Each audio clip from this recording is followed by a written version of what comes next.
हो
नमः पार्वती पत हर हर महादेव शंभो।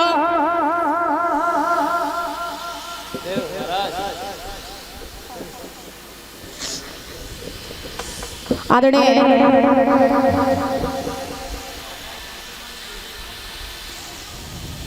उपस्थित समस्त श्रोतागण बंधु और भाइयों, सीता से इस धरा पर पलने वाली हमारी माता शक्ति माता और बहनें, पिता तुल्य हमारे बुजुर्गों, दूर दूर से आए हुए सभी अतिथिगण, सभी संत समाज, सभी ग्रामवासी एवं सभी क्षेत्रवासी, प्रेम करने वाले बच्चों, पंडाल में उपस्थित समस्त पवित्र आत्माएं, आज ठाकुर जी की कृपा से आपके इस धाम में कथा को चलते हुए 5वां दिवस आप पहुंचा है।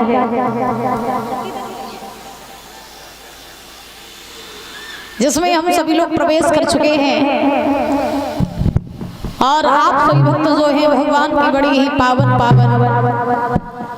रसमयी कथाओं का रसास्वादन करते हुए आ रहे हैं। कल आप लोगों ने बड़ी ही मार्मिक कथा को सुना कि किस प्रकार से महाराज ध्रुव जी महाराज ने छोटी सी अवस्था में 5 वर्ष की अवस्था में भगवान को प्राप्त किया। उसके बाद अभी आप भैया जी के मुखारविंद से बड़ा ही पावन प्रसंग सुन रहे थे कि किस प्रकार से महाराज प्रहलाद जी ने राक्षसों के बीच में रह करके भगवान की प्राप्ति की।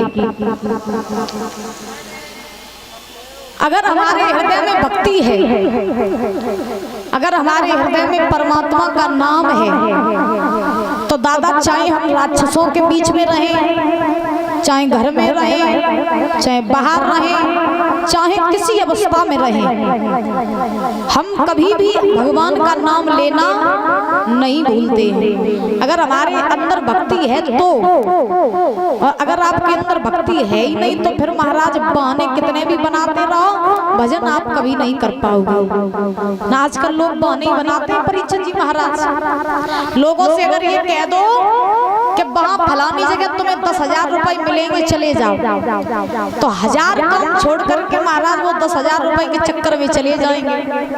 और लोगों से अगर ये कह दो कि भैया एक दिन दुकान को शटर बंद करके और गांव में भागवत सुनिया चले, तो लोग क्या कहते हैं, क्या करें भैया, ग्राहक लौट जाएंगे, कुछ बहुत नुकसान हो जाएगा। कथा तो फिर कबहू सुन लिए, नुकसान हुई हो तो फिर जो नुकसान की भरपाई को करे।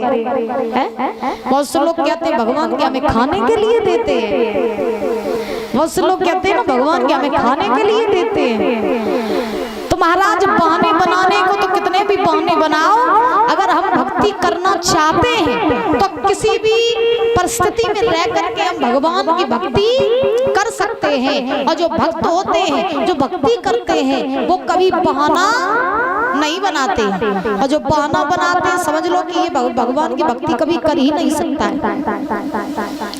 व्यास नंदन श्री सुखदेव जी महाराज राजा परीक्षित को समझा रहे हैं। राजन परीक्षित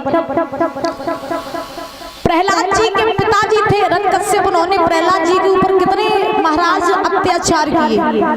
समुद्र में डलवाया, पर्वतों से फेंकवाया, हाथियों की दाएं चलवाने की कोशिश की, सर्पों के बीच डलवाया, गरम तेल में महाराज डलवाया, अग्नि में जलवाया, लेकिन प्रहलाद जी का कुछ हुआ नहीं हुआ ना, क्योंकि कहा जाता है हमें चिंता नहीं उनकी, उन्हें चिंता हमारी है। और हमारा तो रक्षक सुदर्शन चक्र धारी है, जिसका रक्षक भगवान बैठा हो, दुनिया में उसका कोई कुछ नहीं बिगाड़ सकता है। फिर चाहे कोई आत्मा आ जाए, चाहे कोई शक्ति आ जाए, बोली गोविंद भगवान की।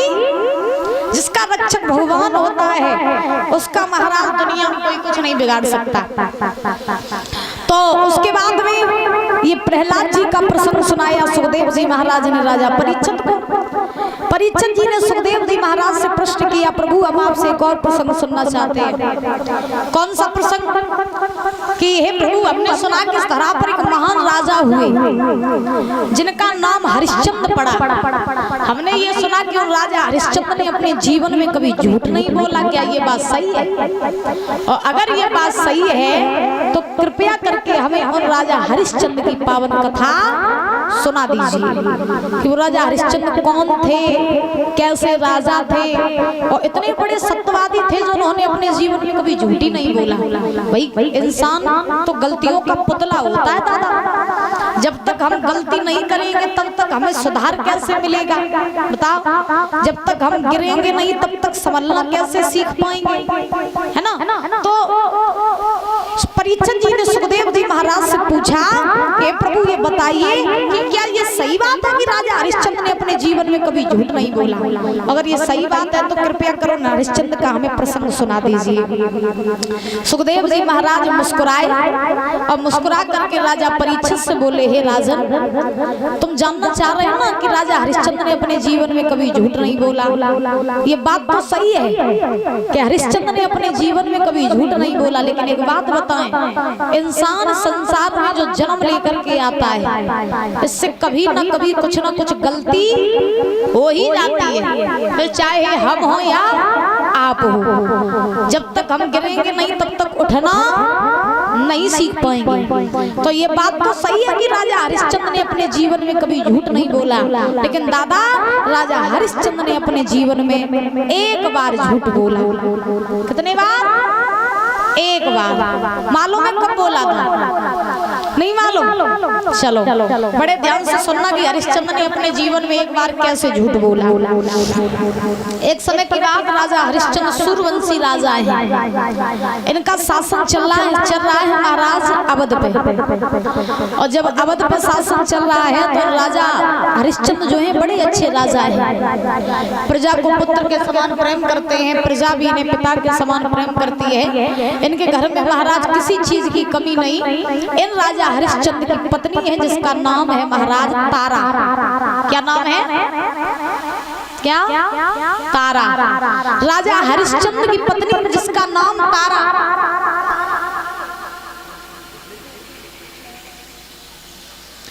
महाराज राजा हरिश्चंद्र की पत्नी जिनका नाम तारा, तो तारा अपने पति की हर बात मानती, अपने पति की सेवा करती, अपने पति का सत्कार आदर करती, अपने पति की हर बात मानती महाराज तारा।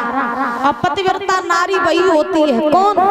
जो अपने पति से किसी भी तरीके के स्वार्थ से महाराज मतलब न रखे, अपने पति से प्रेम स्वार्थ के लिए न करे। और आजकल की तो स्वार्थ के लिए कर रहे हैं एक पति महाराज है, स्वार्थ के लिए कर रहे हैं। तुम ये स्वार्थ के लिए करती है प्रेम। देखो ईमानदार है, बढ़िया बात बता रहे बोले और का।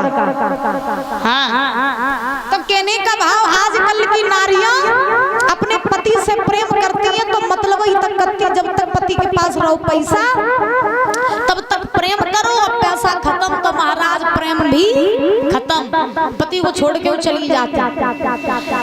और पतिव्रता नारी कौन होती है? पतिव्रता नारी तो वो होती है जो स्वप्न में भी कभी किसी पराई पुरुष का स्मरण न करे, जो अपने पति के दुख सुख में साथ रहे, अपने पति की हर बात माने, अपने पति के साथ कंधे से कंधा मिला करके चले, वो होती है महाराज पतिव्रता नारी। आज राजा हरिश्चंद्र बड़े अच्छे राजा हैं, इनके घर में काउ चीज की कमी नहीं, धन दौलत राजपाट सब कुछ इनके घर में है। लेकिन एक बात और बताएं कि दुनिया में चाहे राजा हो, चाहे महाराजा हो, चाहे रोडपति हो, चाहे करोड़पति हो, दुनिया में परीक्षित जी इंसान को सर्व सुख तो है ही नहीं। कोई व्यक्ति काउ से दुखी, कोई काउ से दुखी, फिर चाहे हम हो या आप हो।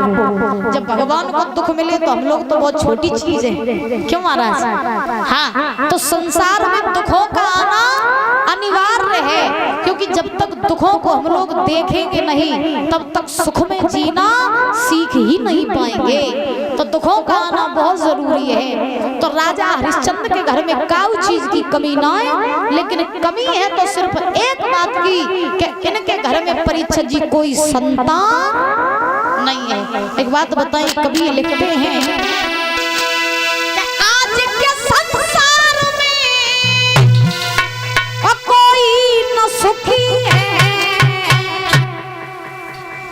के संसार में कोई न सुखी है और किसी न किसी चीज से हर कोई दुखी है।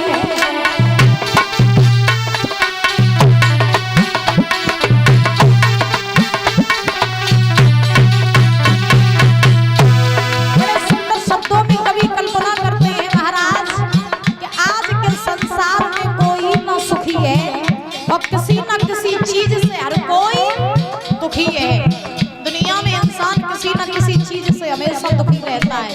याद रखो, कोई घर वालों से दुखी, कोई बाहर वालों से दुखी, है ना।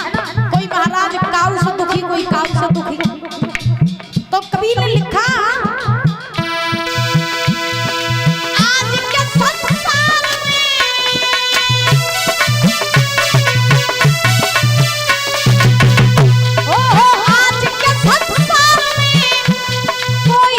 सुखी है,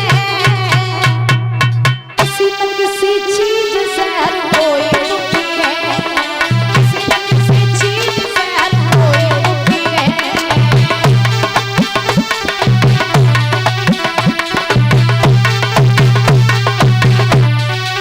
और सुना, कोई दुखी इंसान से, कोई संतान से, कोई दुखी अपमान से, कोई सम्मान से।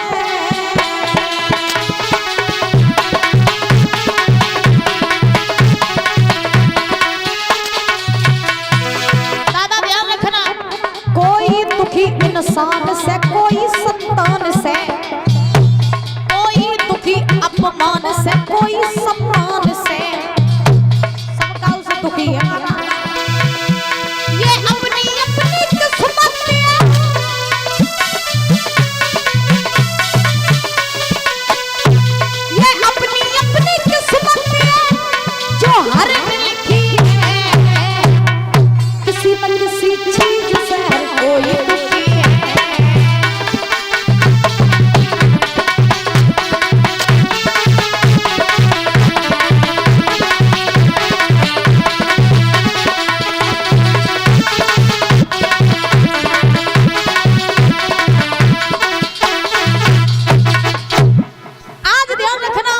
संसार में महाराज व्यक्ति जो होता है वो किसी न किसी चीज से परीक्षित जी हमेशा दुखी रहता है। ऐसे ही राजा हरिश्चंद्र के पास में महाराज धन दौलत राजपाट पद प्रतिष्ठा सब कुछ है, लेकिन इनके घर में महाराज कोई संतान नहीं है। दादा, जिस घर में संतान नहीं होती है वो घर घर नहीं लगता है, बल्कि महाराज शमशान की तरह लगता रहता है। जिस घर में संतान नहीं होती है वो घर महाराज हरा भरा नहीं होता है। आज राजा हरिश्चंद्र जब सभा में निकलते हैं तो लोग उन्हें देख करके महाराज उनसे निर्वंशिया कहते हैं, तारा को बांझ कह करके बुलाते हैं। अब जिस मैया बाबा के ऊपर निर्वंशिया और बांझ का कलंक लगा हो तो महाराज वो ऐसा अपमान कैसे सहन करेंगे। राजा हरिश्चंद्र एक दिन अपनी सभा में बैठे हैं, उदास बैठे। तब तक क्या हुआ कि महाराज राजा हरिश्चंद्र के पास में वरुण देवता का आना हुआ। किसका? वरुण देवता का। वरुण देवता राजा हरिश्चंद्र की सभा में आए, हरिश्चंद्र के पास में बैठ गए। हरिश्चंद्र महाराज उदास बैठे थे तो वरुण देव ने हरिश्चंद्र की उदासी का कारण पूछा, राजन आज आप उदास क्यों हैं? तो हरिश्चंद्र ने कहा, बाबा उदास हम इसलिए हैं कि भगवान ने हमें सब सुख दिए लेकिन संतान का सुख देना भूल गया। भगवान एक बार हमें धन दौलत न देता मैं सहन कर लेता, हमें घर मकान न देता राजपाट न देता मैं सहन कर लेता, लेकिन बिना संतान के ये जीवन जीवन नहीं लगता है। हम ये चाहते हैं कि लोग हमसे निर्वंशिया कहते, मेरी पत्नी से लोग बांझ कहते, मेरे घर में एक बालक जन्म ले लेता बेशक वो जन्म लेकर के मर जाता। हरिश्चंद्र ने रोई कि वरुण देवता से बात कही, सुना क्या घर में हुई जा तो एक लाल अच्छा वो जन्म लेते मर जा तो।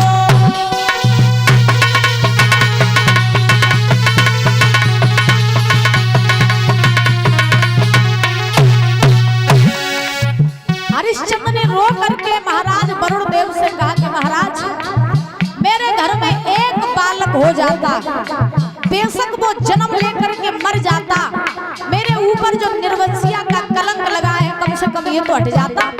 लोग मेरी पत्नी को बांझ कहते हैं, कम से कम ये बांझ का कलंक तो हट जाता। रो करके बोले चाहे जन्म ले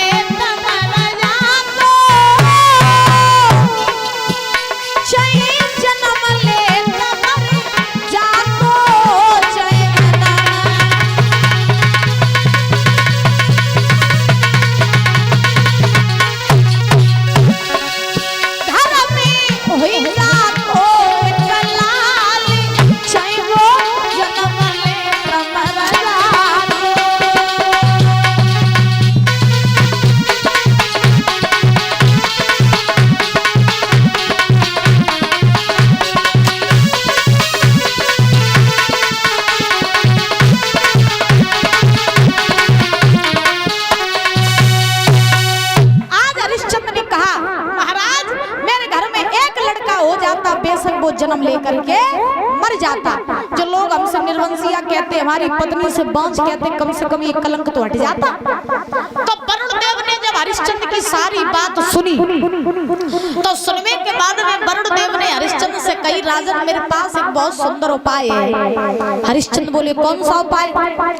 वरुण देव ने कहा कि तुम्हारे घर में बालक तो एक जन्म ले लेगो, लेकिन तुम्हें एक हमें वचन देना पड़ेगा।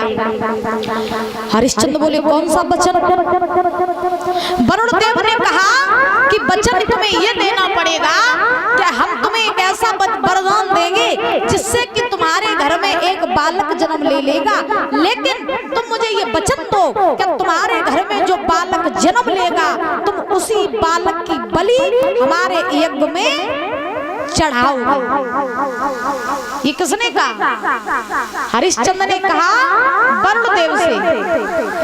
वरुण देव ने हरिश्चंद्र से कहा कि सुनो, तुम्हारे घर में एक बालक जन्म ले लेगा, लेकिन तुम मुझे ये वचन दो कि उस बालक की बलि तुम हमारे यज्ञ में चढ़ाओ।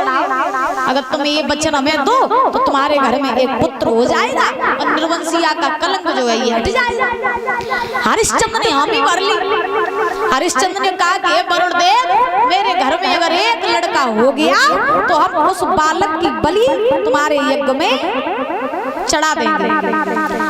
जो ये वचन बात कही तो वरुण देव ने हरिश्चंद्र से कहा तो जाओ, हम भी तुम ये वरदान देते हैं तुमको कि तुम्हारे भी घर में एक बालक जन्म ले लेगा। वरुण देव वहां से चले आए। धीरे धीरे धीरे धीरे दादा समय